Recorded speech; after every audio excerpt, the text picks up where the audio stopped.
Hi guys, welcome back to the channel. Happy Friday. Today I'm just going to talk about the essential things that we take when we go touring. I'll show you how we load them up on the bike.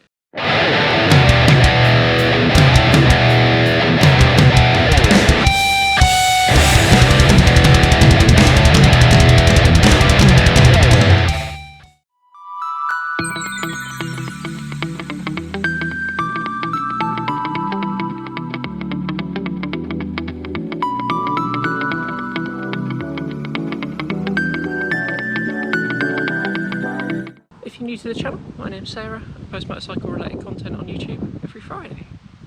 If you like what you see, don't forget to hit the subscribe button and give us a big thumbs up. So in last week's video, I said that we were going away for a long weekend.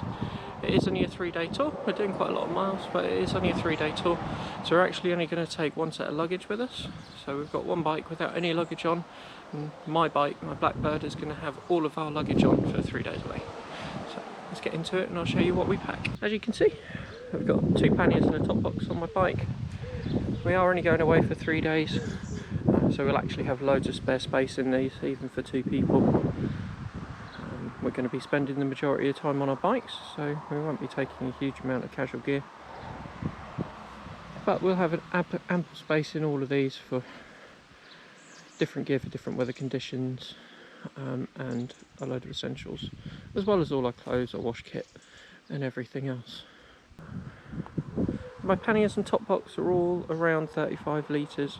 They're quite old Givi Monarchy series stuff now, but they do the job for us, so I haven't bothered updating them. So what we do is the 2 panniers are our personal stuff for when we go away. So we pack all of our clothes and anything we want personally in each of those. One is mine and one is my partner's. And then the top box has got everything else in it that we need, so tools, first aid kit and stuff, and I'll show you that in a minute. The reason I take a top box as well, everything would fit in the 2 panniers, but the reason I take a top box is while we're away I can use the top box as a day box, and when we go out for a day, if we're going somewhere sightseeing or whatever, I can just take the top box. I can get everything in it that we need for the day. I can take some lunch and some water and stuff like that, and it saves loading up with panniers, because it does make the bike very wide with panniers on, as you can see, slightly wider than the mirrors, and it's much easier to ride with just a top box than 2 panniers, especially if they haven't really got very much in them. So yeah, let's get into that top box.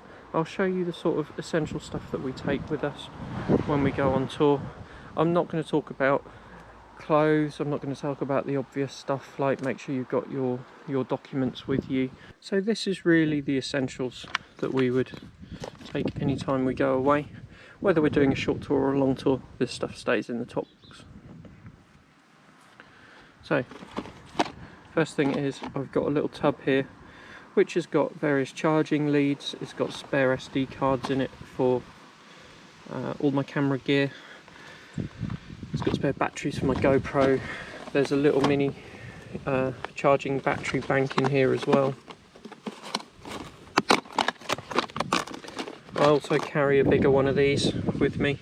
This one's got enough charge to charge the GoPros up 3 or 4 times. But I've also got a much bigger one of these as well, just in case we do stop anywhere or have to stop somewhere and we've got no phone charge. It gives us plenty of opportunity for that. Next thing is we've got a tyre pump, a little compressor. This will plug into my auxiliary power connector on my bike, and if we do get a puncture, a slow puncture or anything like that, we can at least pump the tyres up fairly easily. That makes life an awful lot easier. I'll put a link in the description down there to a place where you can buy these. This is one I rigged up myself, but the ones that you can buy are very similar.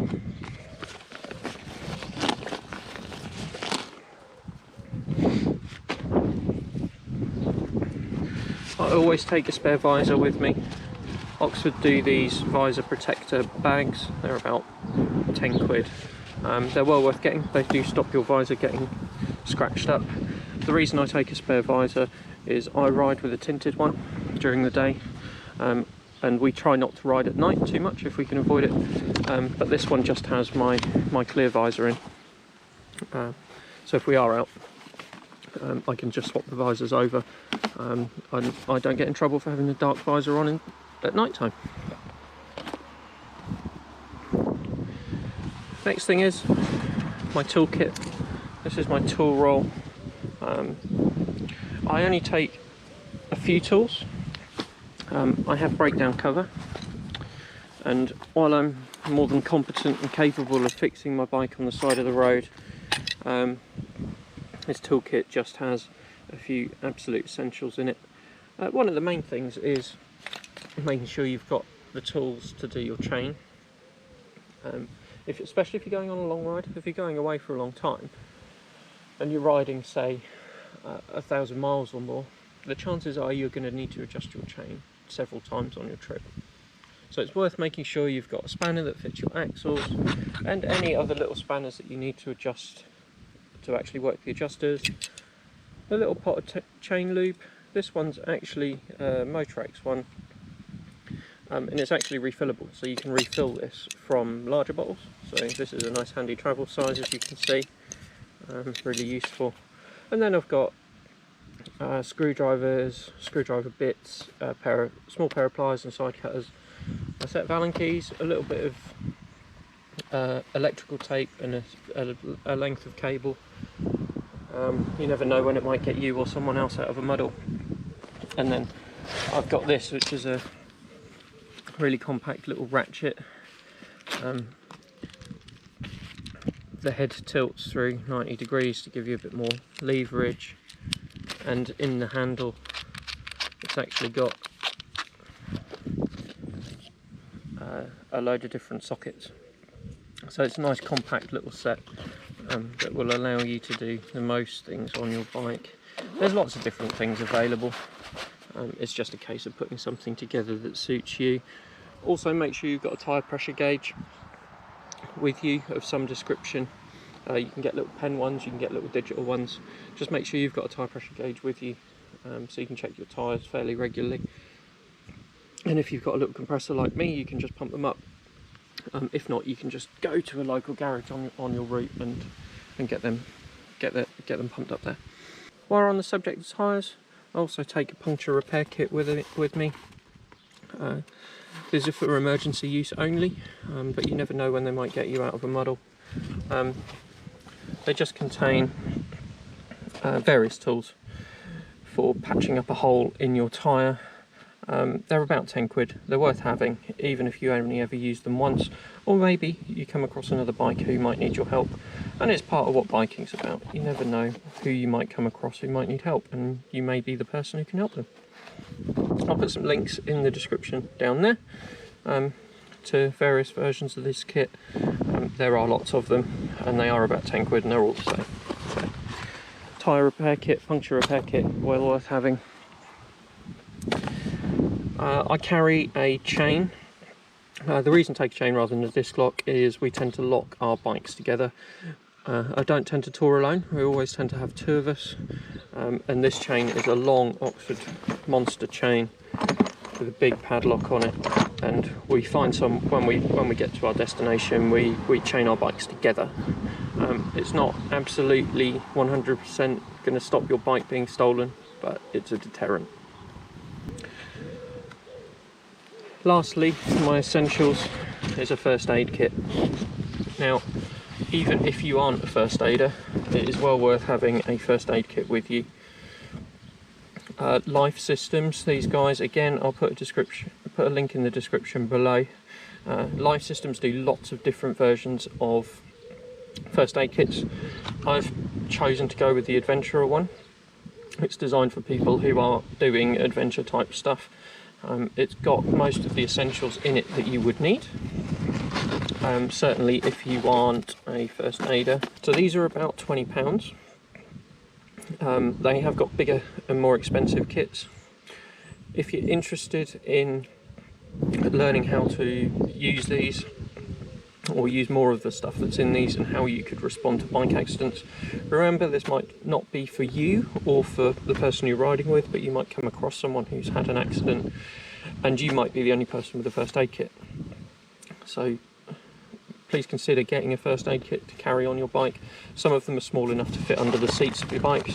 This one is quite compact. So I'll show you what's in one of these. If you want to learn more about biker response, emergency response stuff, look up Biker Down. They run free courses in the UK.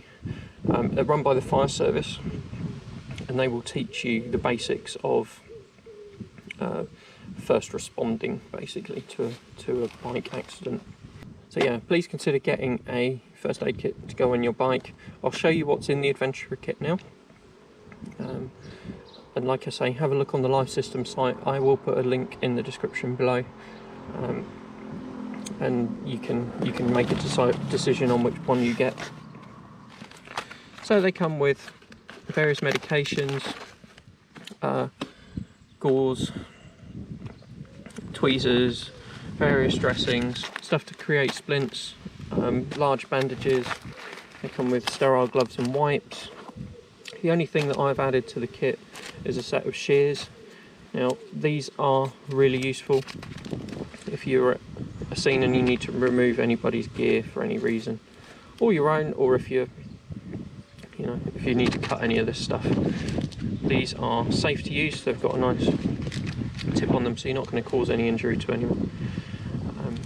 So yeah, consider having a set of those with you as well. If your kit doesn't come with them, please add a set.